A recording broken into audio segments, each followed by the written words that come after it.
Okay, so a column is a bar that's subject to an axial compressive load. And that's kind of like what we did before the biaxial stuff. So that was a while back. And so you can analyze a column for that type of failure. You know, and what you'd be looking at in that case is, you know, if you had a column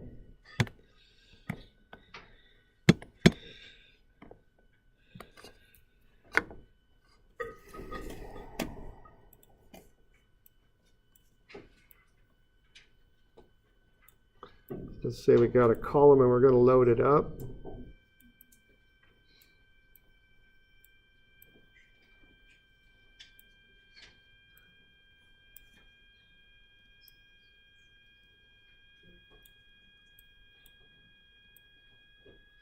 There we go.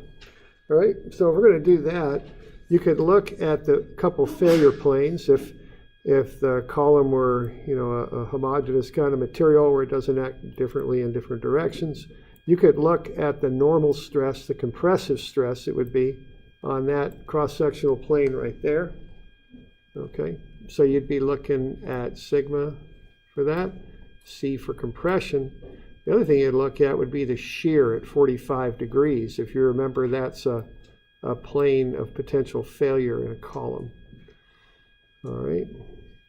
So we're kind of cutting across the column like that, and I'm going to have a lot of trouble making that 3D because that angle isn't going to work real well for what I just drew. But oh man, this may not go well. But I don't even really want to try even attempt this because it's my pen just cut out on me here again, and that's going to be a little rough. So right on that plane there, what you're going to end up with is a shear type action, right? You're going to have a downward shear like that and an upward shear. If I could draw it properly. There we go. Upward shear like that, okay? So those would be the things you look at. Now there's another type of failure there though too, and that's buckling. Think of taking something thin and flexible, like I've got an aluminum ruler here that's 1.5 feet long. They make those little plastic rulers, you know, that are maybe 1 foot long or less. If you take that and just start pushing on it, the thing eventually gets out of equilibrium and it buckles, it flexes. Now, the thing about buckling is when you release the load, it just returns back to its original shape. There's no harm done to this material or anything. I didn't really fail it so much. I just got it out of equilibrium. But, you know, once that's out of equilibrium, it's not supporting a load anymore.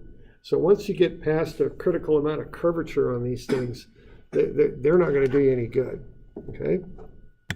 And that's called buckling. So what I've done there is I've taken a column and turned it on its side, and I'm applying 2 loads P on either side. And generally speaking, the maximum buckling will occur in the middle of the column. So what we're looking at here, we're going to do a little bit of a free body diagram there, where we're going to get a net loading as shown there. So if we have our load P, and then if we kind of develop an equation for a distance that we're kind of working our way down the beam there, we're going to have an offset where this internal shear and moment occurs with this other P, and we're going to get a couple between these 2 P's. So that moment will be P times the offset, okay?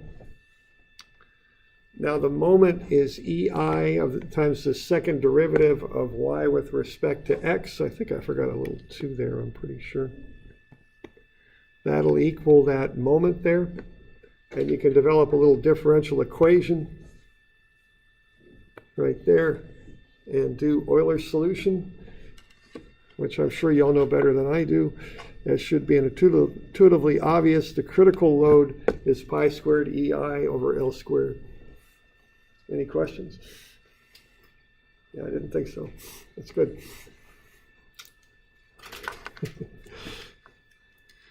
So there you go. So the critical load that's going to cause a column to buckle is shown right there. It's from Euler's solution to that differential equation.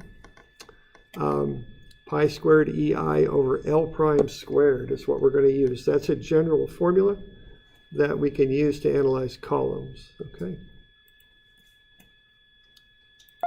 So there we go. So there's the equation. Okay, so what we're after here on these columns is the critical load, the minimum load that's going to jump these things out of equilibrium, and that'll cause it to buckle, okay, like that. All right, and then we've got A is the cross-sectional area, E is the Young's modulus, modulus elasticity, I is the moment of inertia about the weakest axis. So that's one little thing on this, is sometimes you got to analyze these beams and figure out the weakest, lowest I. That's the one you want to use, because they can buckle in different directions. So what I mean by that is if you've got a column, let's say for some reason you used a 2x6 or something for a column, which probably wouldn't be the best idea, but let's say you've done that. And you're going to load this thing up. All right. Now, when you're going to calculate I for this thing, you know, the axis you're going to use is right there, because that's the weakest axis. This thing will buckle out that way or this way or that way. That's what it's going to do, because that's the lowest I when you calculate it about the axis I'm showing there. This beam would not, or column would not buckle that way. That's a stronger axis. So what happens when you apply these downward loads is the beam kind of naturally finds its weak axis and buckles out that direction. Okay. All right. We got a couple other things here we're going to look at too. One's the radius of gyration, which you might remember from, I think we used that in dynamics, I think, if you took that class, where you take I divided by the area of the beam, take the square root. That will get you what's called the radius of gyration for a beam. And then we're going to come up with what we call a slenderness ratio, which is the effective length divided by R. And this tells us whether a beam's going to buckle or not. So if L prime over R is greater than 140, the column is slender and the buckling applies. That's for steel. If it's greater than 80, the column is slender and buckling applies, okay? So if you've got a short, stout column, you know, if you just had a column like that, and you start loading up, that thing's not going to buckle. That's going to act like an axially loaded member is what it's going to do. And you're going to get into a compressive failure or a shear failure like that. If a beam is thin and tall, that's when it tends to buckle. So that's what that L prime over R is telling you. It's a numeric way of describing the shape of the beam and comparing it to its length and seeing, you know, if it's going to buckle or not. Okay.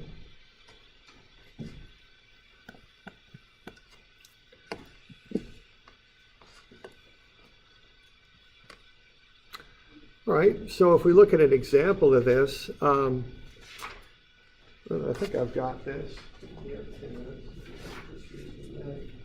Yeah, it's on 930.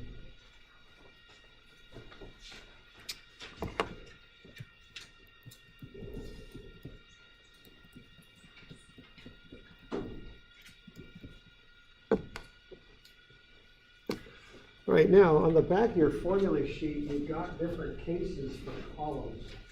And you can come up with something that's called the effective length. Okay, now what L prime relates to is how readily, or what section of the column will actually buckle. And it has to do with the supports. All right. So if you've got a column that has a pin joint on the bottom and goes up to another kind of a roller pin joint kind of thing on the top, the whole column can buckle. It can go into that buckling shape. So what's going on there is L prime, or the effective length, is equal to the actual length. Now, if you've got a column with two cantilever supports, it's not quite that way. See, because these two sections of that column are going to come out at 90-degree angles to the supports. Then it's going to go into that buckling curve. Okay? So empirically, the section that would actually buckle there is half the length. Okay? So L prime will be L over 2. If you've got a column that's free on one end, like a flagpole, and you load it, well, it's going to go into a shape kind of like that, okay? What you have then is this is L, L prime is equal to twice L because L is making half of a buckling curve. Okay? So you got different types of supports, and you look at those to determine what we call the effective length is. The effective length is the length that would actually buckle compared to the true length of the column. Okay? So it just depends on the supports.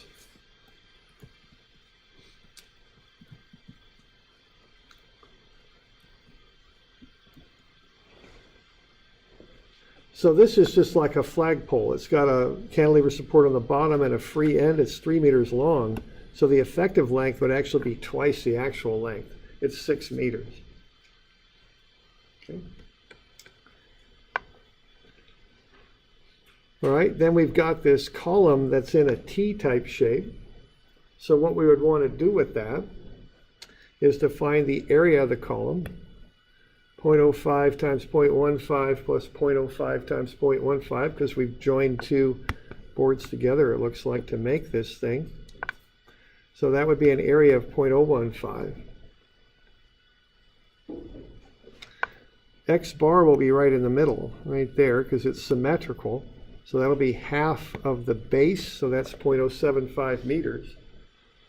And then I went ahead and found Y bar also, which, as it turns out, is also 0.075 meters. So what I've done here is find the area and centroidal location for that column, the cross-section of it. My intent here is to find the moment of inertia of the column about its neutral axis, which is in the centroid. Okay. So I'm going to assume that my minimum I is either Ix or Iy, so I went ahead and did that. So I found both moments of inertia. Okay, and we're getting a bit short of time, so I'll just kind of show you what the answers are here, and we work through the moments of inertia. We get 2 moments of inertia, one for X and one for Y. And if you look at that column shape, centroid's right there. So it looks to me like the Y is probably the weaker of the 2 axes. So when my calculation worked out for I sub Y being the smaller of the 2 numbers, that made sense to me. That looks kind of reasonable. I think this thing is more apt to buckle this way than it is to buckle that way. Okay.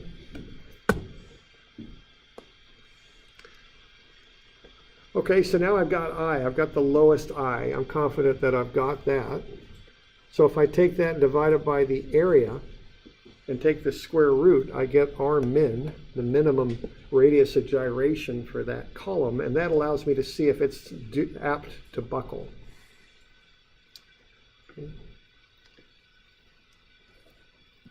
So what I do is I take the effective length and divide it by that number, and then I compare that to the 2 numbers that are given there for wood and for steel. I'm going to use wood here because this is a wood column.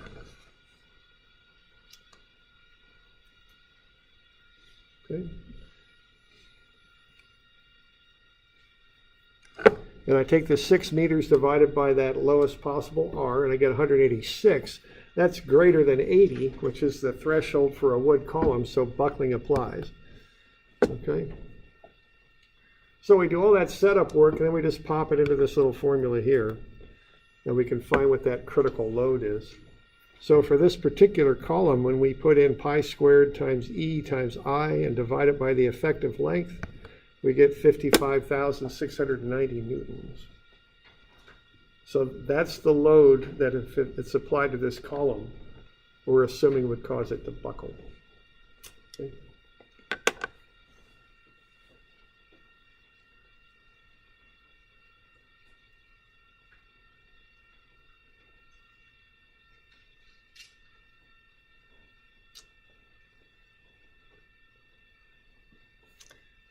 All right, so a little bit of a run through, a lot of details there I know. A lot of them I worked out for you on that example.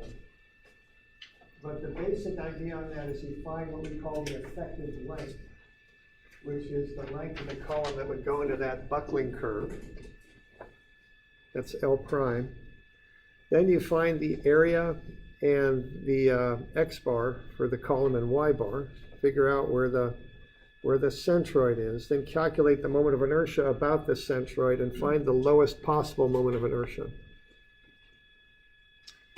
Then you can run that little formula and see if buckling applies by finding R first, that radius of gyration, which is the square root of I min over A. And then you just run the critical load formula.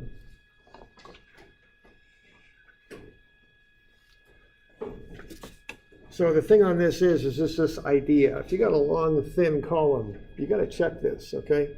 Because it's not just the thing just crushes and fails. It can pop out and get out of equilibrium. And once it's done that, once that gets past a certain amount of curvature, it's no good anymore. It's just not going to give you hardly any resistance to load once it does that. So, you know, there's tricks they use when they do designs where they might brace columns in the middle somewhere to tie them in so they can't pop out and buckle. You know, there's all those aspects that you can look at kind of from the practical design perspective, you know. And, you know, like I say, when you start working and all that, it's not so much running all these crazy equations so much. It's just understanding, oh, yeah, this thing might buckle. I better have a look, you know. And then you can do it, you know. So, okay. All right. Okay, we got those 4 homework problems for Wednesday, right? We'll go over those tomorrow. We'll start doing some review and all that, okay? And get ready for the final. Final's Tuesday of next week, or, yeah, next week, okay? That's what it's scheduled for.